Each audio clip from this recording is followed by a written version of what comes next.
There are two types of claims, one a disparate impact claim, one a disparate treatment claim. The more common claim that we see in discrimination cases is this disparate treatment claim.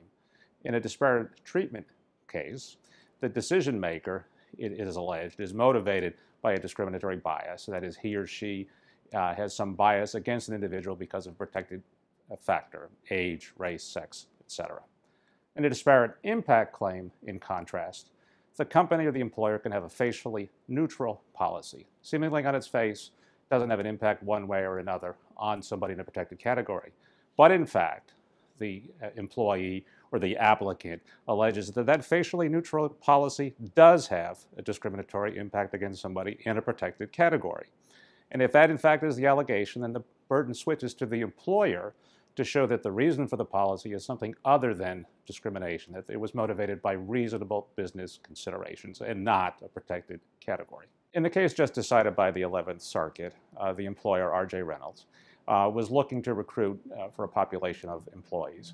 And it instructed its recruiting personnel to focus on candidates who were 2 to 3 years out of college. And at the same time, to avoid those who had as many as 8 to 10 years of experience.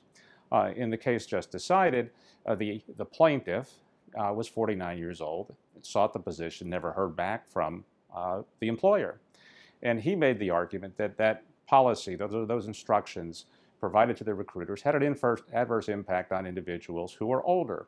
And the argument is, if you're only 2 to 3 years out of college, you're going to tend to be younger. And if you have 8 to 10 years of experience, you're going to tend to be older. The Court of Appeals in the 11th Circuit decided that in this instance, they were going to allow this claim to go forward. The 11th Circuit decision was one of first impression. And the issue of first impression is as follows. Does the Age Discrimination and Employment Act, when it comes to disparate impact claims, apply to job applicants? The 11th Circuit decided that it does.